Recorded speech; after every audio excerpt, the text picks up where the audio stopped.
wabarakatuh. Selamat siang teman-teman semua. Selamat datang kembali di UT Talk Jambi, mengedukasi dan menginspirasi. Pada sesi kali ini spesial sekali. Kenapa? Karena kita bersama dengan Kepala Universitas Terbuka Jambi yang pertama. Nah, ini menarik. Bersama saya ada Pak Ardinal.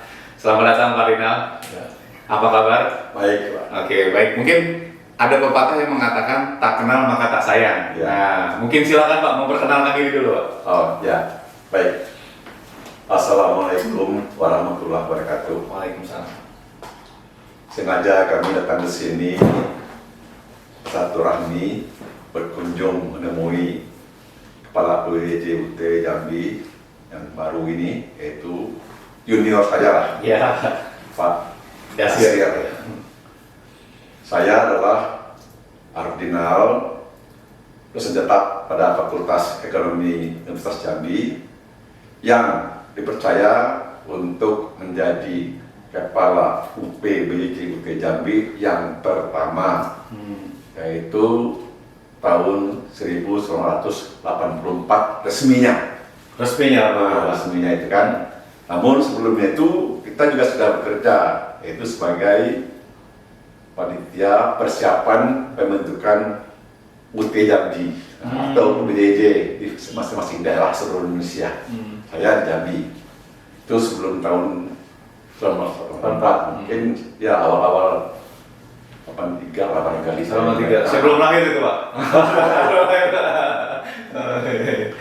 Jadi waktu itu kami ya pembentukan panitia persiapan itu ya rapat-rapat Jakarta gitu kan.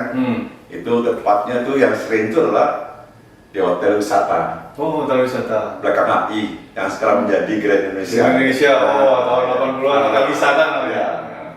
Nah, itu tempat kami sering-sering rapat di situ. Rupanya itu adalah tempat yang sudah dikontrak oleh Dikti. Ya, Dikti kan, jadi acara-acara Dikti memang di situ semuanya. Jadi seperti itu ya kita masih dilatih gitu kan istilahnya. Tapi kita juga belajar mengenai sistem belajar jarak jauh PJUT Jambi. Waktu itu seingat saya itu adalah dipimpin oleh rektor yang pertama, yaitu Pak Profesor Dr. Setiadi bersama dengan staf-stafnya. Seingat saya itu adalah yang pertama itu adalah Pak Dr. Sigit Budiono, profesor juga dia. Kemudian Pak Dr. Yusuf Enoch, kedua, menteri kedua. Kemudian menteri ketiganya bidang operasional Pak Dr. Atubis Parman, masih muda sekali dulunya. Kemudian seksi sibuk menyibuk itu adalah Pak Sutrisno, staf-stafnya. Nah itu ya orang-orang yang betul-betul sebagai tonggak pendiri. Nah, itu kan good father-nya. Betul. UT seluruh Indonesia.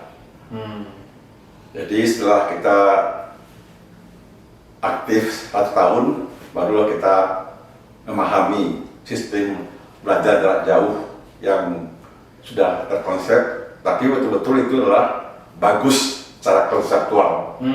Tapi karena Indonesia ini adalah luas sekali, lautan, ya, samudra, beribu-ribu pulau, dan daerah-daerah yang sangat terpencil, ya. Nah, jadi dengan sistem belajar UT sendiri memang memberi kesempatan yang seluas-luasnya bagi masyarakat Indonesia itu untuk bisa mengenyam pendidikan tinggi. Betul. Dulu itu saya ingat Gubernur Jambi yang pertama kalau nggak salah saya. Tahun 80, Pak. Salah berpidato dulunya. Waktu kami acara HMI mengundang dia mengatakan supaya HMI ini bisa berdiri ke desa-desa. Jadi kami kawan-kawan HMI utusan mahasiswa, Pak Gubernur salah jemput itu, masa HMI bisa ke desa-desa. Kan kampus kan di kota kan. Jadi waktu UT buka, saya tinggal lagi dan Pak Gubernur Jambi itu. Wah itu Pak, mimpi Pak Gubernur sekarang kenyataan saya bilangnya. Ya, jadi yang namanya kampus mahasiswa itu bisa kerja di desa dengan sistem UT gitu kan. Nah, gitu. Nah, dengan demikian saya pun sudah sudah bertekad juga waktu itu kan bahwa ini kita harus sukseskan gitu kan. Apalagi itu dicanangkan oleh Pak Presiden Soeharto dulu. Iya, betul. Ya, 4 September 1984 di Istana Negara. Itu ya, ingat saya. Sehingga pidato Pak Harto itu kami jadikan modal untuk para pejabat Jambi ini ya supaya mendukung pendirian UT Jambi. Karena adalah resmikan langsung dari Presiden. Jarang bukan tinggi mana diresmikan langsung oleh Presiden. Ya, paling menteri ya. Menteri Pendidikan dulunya. Jambi ini oleh Pak Menteri Taib Sarip, Pak Taib, Pak Taib, ya Jenderal, ya Menteri Pendidikan dulu kan. Nah, itu. Jadi dengan demikian kami mulai bekerja pada waktu itu ya dengan perlengkapan yang sangat minim, staf yang sangat minim. Hanya saya sendiri dulu kerja. Ya, saya tunjuk sebagai kepala Polisi Jambi, tidak punya karyawan. Oh gitu. Jadi penunjukan pertama Bapak kepalanya, Bapak stafnya, Bapak karyawannya. Ya, luar biasa. Nah, ya tidak punya alat sama sekali. Nah, jadi modal saya itu adalah mesin tik, punya milik pribadi. Ya, dan kantor di rumah, di ruang tamu. Kita ngetik semuanya kan. Ya. Itulah kira pengalaman pertama. Kemudian ya mulai bekerja, ya ngetik sendiri, antar surat sendiri gitu kan, diurus sendiri. Yaitu mengenai peminjaman kantor, peminjaman peralatan kantor, dan peminjaman staf karyawan untuk melayani. Jadi waktu itu kalau nggak salah, kalau tadi diberi karyawan cuma 8 orang. 8 orang. Nah, ya, itu perhitungannya masih sangat kurang. Ya. Tapi ternyata setelah bekerja begitu, ya, yang sibuk saya sendiri juga karena saya ngerti. Iya, gitu kan. Jadi akhirnya lama-lama ya bisa bekerja sebagaimana yang diharapkan. Tapi mengenai administrasi tentang perkantoran, sedangkan administrasi pada jarak jauh, itu masih gelap semua orang-orang itu kan. Nah, misalnya kan waktu kita menerima bahan ujian, itu kan kode-kode semua itu kan. Itu kan. Blok itu itu harus demikian rupa, itu kan harus rahasia kan, boleh dibongkar kan. Betul. Kecuali saat kita ujian, itulah. Jadi naskah ujian itu masih dikirim dari pusat ke kantor perwakilan semua dalam bentuk naskah. Dan itu ada amplop isinya berbagai macam soal betul. Bukan satu soal aja kan. Berbagai macam mata kuliah. Dia pakai kode-kode gitu. Itu kan. Itu harus tahu kan apa kode itu.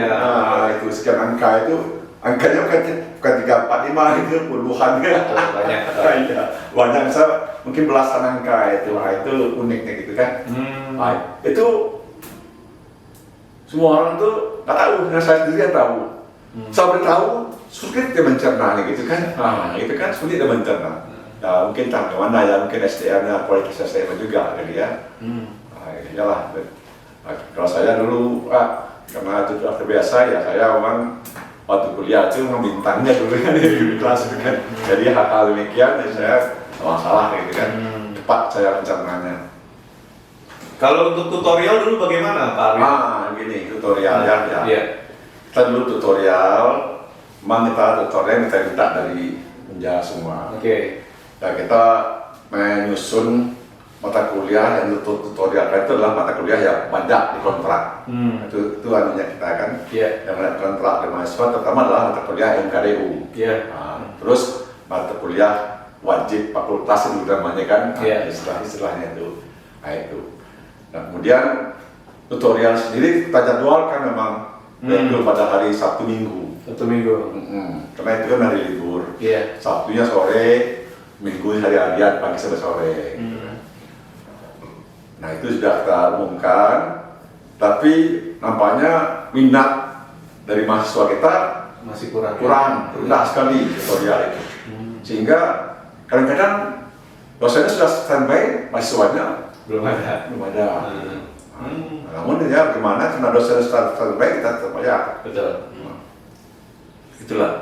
Sampai kita sudah 3 tahun berdiri itu, kita kan masih modal sendiri itu, belum pada dibantu-bantu oleh daerah. Kebetulan saya dulu lah waktu mahasiswa pemain bridge. Bridge? Ya. Bridge? Coba. Ya. Kartu ya? Ya, mahasiswa dulu saya sendiri yang pemain bridge. Wah, iya. Ya, mahasiswa. Jadi kebetulan dulu ada ketua DPR, Kolonel Spomo. Waktu main bridge sama mahasiswa dia kemudian koren. Oh. Ya dah, saya sering main di rumah. Kemudian dia ketua DPR, gitu kan? Ketua DPR, saya ketemu dia di kantornya.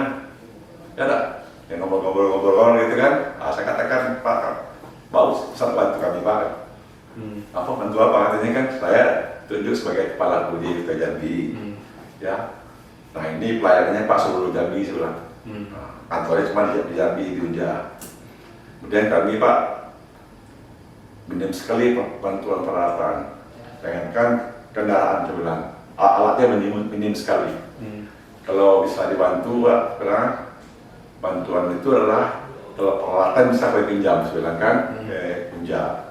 Tapi kalau tutor datang ke daerah, itu yang jadi masalah. Karena sama sekali tidak ada, kan minim sekali, tidak sama sekali. Iya, karena di daerah itu dosen-dosen nggak ada ya. Dan memang mahasiswanya tersebar ya, Pak? Ya, Sampai tersebar. ke Merangin, ke Kerinci sana. Iya, betul. Betul. Ya, jadi yang kami atur lah semua daerah itu kan tutorialnya. Jadi untuk luar Jambi kami standbykan di Bungo. Morobungo kan? Iya. Morobungo itu samping kotanya adalah sudah established ya istilahnya kan. Iya. Kemudian juga dekat dua lainnya. Itu dekat dengan Tebo, Iya. dekat dengan Bangko, gitu kan. Dekat dengan apa lagi itu Bangko, Lubuk Bujang. Lubuk Bujang, ya. Kemudian di situ kan, jadi kami tawarkan kepada mahasiswa yang ada di Kerinci, di Bangko, Serolangun, Merangin, Tebo, Merangin, ke Bangko. ya supaya ke Bungo. Bungo, ya. Tutorial di sana. Bungo. Kita tutorial khusus hari Minggu saja. Oh, iya saja. Gitu, jadi tertangkan, kan? Ya, begitu juga mahasiswa di sana kan, medium juga, jalan. Kalau tutorialnya lebih jalan sana di Jambi. Oh iya. Atau mahasiswanya adalah 4-5 orang itu adalah kan. Kalau Jambi itu 3 sudah banyak itu. Tentang tutorial kan. Itulah akhirnya ya bantuan Pemda itu kan tanpa melalui diajukan gubernur, cukup dengan DPR langsung ada masalah APBD gitu kan. Tidak banyak. Iya. Dulu itu kan kita 3 jutaan, tapi cukup lah jadilah kan. Bisa jalan itu kan. Bersyukurlah kami kan bisa mengadakan tutorial di Morobungo. Itu kan. Dan sambil juga membantu kelancaran di sini kan gitu kan. Itu dana itulah. Jadi itu hikmahnya kita namanya pendekatan dengan ya. Jadi memang kita di daerah ini segala sesuatu itu memang pendekatan dengan pejabat, dengan Pemda itu memang harus intens sekali gitu kan. Jadi bantulah. Entah sampai kapan itu kan tahu jalan terus itu bantuan itu. Kemudian ya saya mulai ke rapat pendidikan di daerah Jambi, Ustaz Undang. Ya masuk agenda gubernur kan, masuk. Jadi saya sejajar dengan rektor Unja gitu, sehingga kemudian saya dulu dipanggil rektor. Oh gitu. Karena perguruan tinggi itu kan ya rektor lah kan itu kan, tahunya dekan nggak terkenal lah rektor lah itu. Saya pada PJJ 03 kan di bawah dekan, ya panggil rektor Unja, rektor T. Rektor T gitu panggilan. Jadi saya dulu di yang ini kenal dengan rektor T. Iya, tahunya rektor. Sebutannya gitu kan ya. Ya kalau orang manggil sebutan itu kan kita iya sausi aja gitu kan. Jadi itulah kira-kira apa namanya sukanya, dukanya gitu kan. Jadi kepala budi di Jambi sekian tahun. Kemudian juga apa namanya waktu itu komuter tuh baru pertama kali, masih pakai apa namanya yang segi 4. Iya, iya, disket. Iya, disket. Iya, itu nih disket Zaman dulu ya. Iya. Nah, masalahnya itu tuh dulu itu adalah mengenai nilai ujian. Gimana tuh Pak nilai ujian? Itu kalau nilai ujian itu ya nilainya populer itu nilai sisir. Nilai sisir. Apa tuh Pak nilai sisir? Warna E. Oh, nilai sisir. Jadi dari situlah konsepnya UT gampang masuk susah keluar gitu. Nilai sisir itu. Jadi kontrak nama kuliah kan 4 E. Oh. Nilai B itu jangan sebut C pun bersyukur. Oh gitu. Sulit ya UT. Sulit sekali. Sulit sekali. Jadi sudah kita para itu kan gimana ini akhirnya mahasiswa nyusul. Oh, agak turun mahasiswa. Turun. Ya. Itu. Kita pun sudah berusaha untuk membangkitkan semangat gitu kan supaya ya jangan sampai patah semangat gitu kan. Ya supaya rajin belajarnya gitu kan, sama dulu gitu kan. Tapi ya waktu itu memang sistem belajarnya memang harus demikian gitu kan. Dan ujian antar pusat itu kan, itu masalah. Saya dulu sudah beberapa saya bilang begini, Pak, kita ini ya memang cara belajarnya memang adalah jarak jauh gitu kan, distance learning. Tapi kalau ujian itu ya saya bilang, cobalah kita agak mirip-mirip lah dengan luar tinggi negeri gitu kan. Artinya standarnya lokal gitu kan. Administrasinya udahlah sentral gitu kan. Sama dengan kita di perguruan tinggi biasa itu kan kalau mencetak nilainya kan di DAK ya. Nah, itu kan namanya kita sini kan cetaknya ya pusat, tapi kalau bisa ya koreksinya di daerah aja lah di luar. Kalau zaman waktu Pak Rinal menjabat untuk sosialisasi UT, marketing dan bagaimana merekrut orang untuk daftar ke UT itu sistemnya seperti apa Pak? Dari mulut ke mulut kita bikin kegiatan atau apa biasanya dulu Pak? Ya, yang ini dulu kan masih zaman apa namanya ya apa istilahnya itu zaman masih tradisional gitu kan. Konvensional. Ya, konvensional kan. Jadi kita waktu mulai pendaftaran itu kami spanduk Pak, kirim spanduk. Ya. Artinya kirim itu dibawa oleh staf. Bawa oleh staf, bawa surat izin gitu kan, sama mana gitu kan. Siapkan uang kalau ada bayar-bayar gitu kan, sama upah masang gitu kan. Gitu spanduk Pak. Spanduk gitu ya. Sama RRI. TTRI dulu belum ada jadi kan. TTRI dulu belum ada, RRI lah. Jadi kami sama dengan apa namanya tutorial RRI. Kaset itu kan juga kaset kan. Betul. Ya kami siarkan RRI sama radio amatir banyak. Radio amatir RRI. Jadi tutorial pakai radio ya. Pakai kaset ya itu ya. Ya. Apa istilahnya tutorial siaran atau apa? Elektronik. Itu kan itu kayak kaset itu. Jadi kami kerjasama sama RRI, radio amatir, sama RRI untuk provinsi kan. RRI sama amatir yang di lama jadi sering lakukan. Jadi mahasiswa dimanapun nanti tinggal buka radio, tinggal dengar ikut tutorial. Ya. Jadi supaya Pak Gubernur kami itu tertarik itu kan mau membantu kita, saya kasih Pak satu set bahan belajar. Pak, saya bilang Bapak boleh Pak nih belajar sistem UT Pak. Ya Pak pesawatnya Pak, bayar nanti waktu Pak. Jadi Pak dengan duduk di mobil, ini kasetnya Pak. Bapak sambil ke kantor Pak dengar lah cara belajar UT. Tertarik beliau. Oh beliau Pak Gubernur. Wah bagus ini. Dan bahan itu bagus Pak, ya kan? Saya senang dengarnya kan. Akhirnya ya bagus sekali ilmu kami gitu kan. Yuk menimbulkan daya pikat dengan Pak kita kan. Jadi kita kasih. Itu coba ya tuh. Pakai di sendiri lah. Pokoknya pakai di kantor aja sendiri. Pokoknya kita usahakan lah. Ya gitu kan. Untuk bisa jalan ya. Iya, itulah kan. Dulu zaman itu jurusan yang paling favorit dan paling banyak diambil mahasiswa itu apa Pak? Fisik. Di sini tuh. Adni itu. Oh, administrasi niaga segala macam. Terus manajemen kan. Manajemen. Kalau untuk guru masih belum booming ya, masih. Dulu belum buka, tahun kali belum Oh, buka. awal belum buka. Begitu yang D2 itu baru buka. Waktu guru-guru ya sama kan dibayari oleh departemen kan. Iya. Itu mau guru Meledak masuk. ya. Itu rame kan. Baru itu. Rame. Itu pun tapi juga sistemnya masih sistem ujian pusat itu kan. Sukar sekali lulusnya. Iya, itu ya. Sisir tadi lah ya. Oh, gitu. Jadi sekarang kan saya heran. Anak saya kan tengok, anak saya saya udah berubah ini. Dulunya kan B aja Udah luar biasa. oh, Jualannya. nggak mungkin lah rasanya. Oh, gitu. Karena sulitnya itu nanti kalau nggak ikut tutorial dan segala macam, nilai itu sulit untuk bisa dapat nilai A atau B ya. Iya. Iya. Begitulah kira-kira. Baik, Pak Arinal, apa yang membedakan UT dulu dan UT sekarang? Nah, dulu zaman Bapak tahun 83-84 dengan UT yang 2023 saat ini, kira-kira perbedaan apa yang Bapak bisa lihat itu?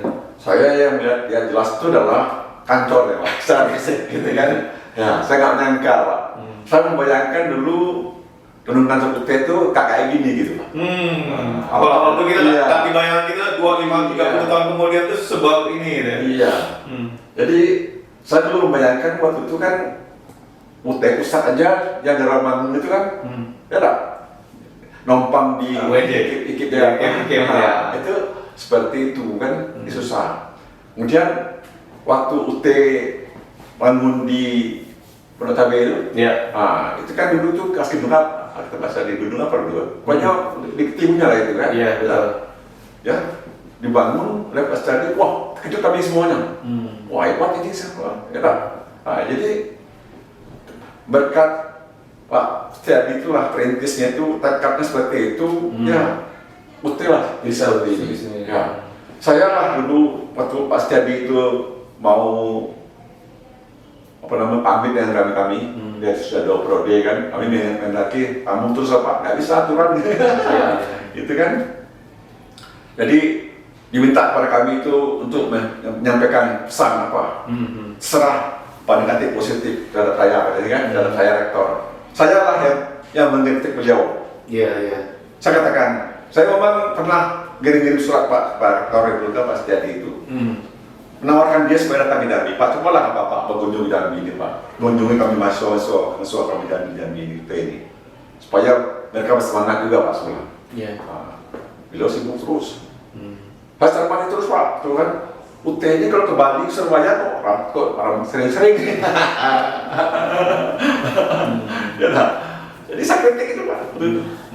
Akhirnya pada saat itu semua orang diam nih Pak, kawan-kawan saya. Iya. Saya juga curiga, saya sadar Pak, saya ini katakan rektor gitu kan, lantas kawan-kawan ini semua diam. Jadi saya tuh mulai sadarkan, saya minta maaf ya gitu kan. Iya. Kelihatan pas jadi tolong diprogramkan saya bulan depan di Jambi gitu aja. Oh, langsung. Iya. Ya, bulan depan itu cuma 2 minggu jaraknya kan. Sekarang pakai bulan itu kan. Bulan depan kan 8 bulan tuh. Kita datang tuh. Datang ke Jambi. Pertama kali kita ke Jambi. Saya karena datang ke Jambi, Pak, apa sebab bawa ke Pak Gubernur. Ya, saya kenal lain dengan Pak Gubernur Pak Saidi dulu kan. Kemudian ya saya tahu Pak Gubernur, ya saya langsung aja gitu kan ngomong gitu kan.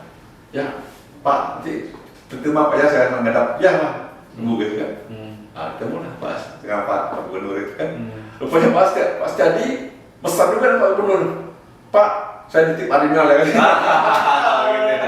Langsung ditembak gitu. Iya, wah saya tunjuk kan Pak. Masih kejut saya kan, ini saya titip sama Pak Setiadi sama Pak Gubernur. Gitulah. Senang hati saya, Mas. Sangka saya pas aja marah nih saya kan. Iya. Saya kritik dia itu kan di depan Amek. Karena minta dia kan. Iya. Rupanya baik respon Pak Setiadi dengan saya. Positif ya. Itulah kira-kira suka dukanya. Iya. Jadi dulu tahun 83-84 itu dulu Bapak terpilih sebagai Kepala UT Jambi atau secara keseluruhan paling muda zaman itu ya Pak ya? Iya. Usia berapa dulu Pak Arinal? Saya lahir kan, kalau di KTP 53, saya lahir 52 kan, KTP 53 lahir. Bayangkan 44 itu 1 kan. Masih muda ya. Perjalanan. 03C lagi. 10 tahun Bapak di Jambi ini ya, UT Jambi ya. Dari 83 sampai 93 ya kalau nggak salah ya. Sampai 94 Pak. 94 ya. Saya dulu perpanjang, apa namanya, kita kan dulu 3 periode. Iya. 84 kan sampai 92. Tapi waktu itu kita mau ujian semester. Oh. Saya khawatir pengganti saya. Iya. Jangankan pengganti saya di sebelah Polri. Pegawai saya sudah sekian tahun ini ya masih belum lancar penguasaan ujian semester. Jadi saya kena rektor ujian. Pak, saya bukan lupa masalah penggantian itu, saya tidak ada masalah Pak sudah. Masalahnya, saya ini sudah merintis dari awal Pak Lurah. Kalau ini kacau Pak, seharusnya bukan kacau. Dan buruk namanya, kita janji Pak Sudah. Kalau Bapak mengizinkan saya, memang ini ada sudah ada SK-nya, tunda aja penantikan Pak sampai habis ujian ini. Karena cuma 2 bulan waktunya Pak, sangat riskan sekali saat itu, sangat riskan sekali. Rektor saya Pak waktu itu riskan sekali, berisiko sekali. Kalau kacau kan buruk juga nama UT, Betul. kan hancur. Kan kita kan di ujian itu tiangnya Pak. Betul. Nah, ujian itu tiangnya semuanya. Iya. Ya. Nah, akhirnya Pak Rektor waktu itu ada udah ya, setuju. Nah, cuman di UT besar itu anunya pandangan saya itu saya yang kurang ini ya. kurang berkenan gitu ya. Enggak. Saya sudah aja, saya percaya. Saya cuma memandang supaya jangan ada perjalanan yang baik aja. Kalau salah, saudara, saya hari ini siapa Pak? Saya serah cuma. Saya serah. Senang saya 10 tahun dengan langgam saya buatnya saya bilangnya gitu kan. Ya, akhirnya ya Pak Rektor udah sini siap, gitu kan. Jadi waktu sebelum serah terima ada juga kepala Pak Dokar dia salah, ya yang mengganti ikut. Oh bareng ya sama ini. Ya saya minta izin gitu kan supaya diizinkan kedua-dua ya. Ya pas jadi Pak Sadi Pak Rapto. Ya. Pas Rapto ya. Betul. Yang berikutnya. Nah itulah kan. Betul. Baik, kita masuk ke sesi terakhir nih, Pak Ardinal. Ya. Harapannya kira-kira Bapak sebagai Kepala UT Jambi pertama, kira-kira Bapak apa yang diinginkan atau diharapkan di UT Jambi khususnya untuk saat ini dan berikutnya, Pak? Harapan ini tentu kan ya sebagai kita perintis kan dan ternyata memang berkembang pesat itu sudah merupakan sesuatu yang kita harapkan melebihi dari harapan saya. Saya melihat itu adalah suatu prestasi. Prestasi UT Pusat, prestasi bagi UT Jambi, prestasi bagi masyarakat Jambi. Jadi harapannya kan supaya UT Jambi tetap establish, kan? Establish. Malahan kalau saya lihat mahasiswa kan berkembang terus nih. Berarti kan sudah banyak peminat-peminatnya, sehingga diharapkan juga bahwa pelayanannya adalah semakin baik, gitu kan? Ya sesuai dengan perkembangan zaman sekarang ini, gitu kan? Nah, kemudian juga penguasaan materinya supaya juga lebih bagus gitu kan, karena juga UT ini sendiri kan memberikan waktu belajar yang sangat leluasa gitu kan, dan ujian yang sangat fleksibel sekali dimanapun kita berada gitu kan. Itu adalah suatu yang merupakan kesempatan emas bagi mahasiswa untuk mengenyam pendidikan tinggi yang tidak ditemui di perguruan tinggi konvensional. Nah, gitu kan, sehingga juga masyarakat Jambi diharapkan supaya memanfaatkan UT ini ya sebagai perguruan tinggi untuk menuntut ilmu sambil bekerja. Gitu. Iya. Baik, mungkin itu yang bincang-bincang kita pada hari ini. Saya mengucapkan terima kasih banyak Pak Ardinal sudah meluangkan waktunya. Kita doakan semoga Bapak selalu sehat. Tetap support kami Pak, UT Jambi sampai kapanpun. Alhamdulillah. Baik, ya. Mungkin teman-teman UT Jambi, demikian diskusi saya dengan Pak Ardinal, Kepala UT Jambi pertama. Nah, beliau tadi sudah menjelaskan panjang lebar pengalaman beliau, perjalanan UT Jambi sampai saat ini. Itu saja yang bisa saya sampaikan. Terima kasih untuk edisi podcast kali ini bersama UT Talk Jambi, mengedukasi dan menginspirasi. Saya Yasir Riyadi, pamit undur diri. Assalamualaikum warahmatullahi wabarakatuh. Waalaikumsalam warahmatullahi wabarakatuh. Silakan.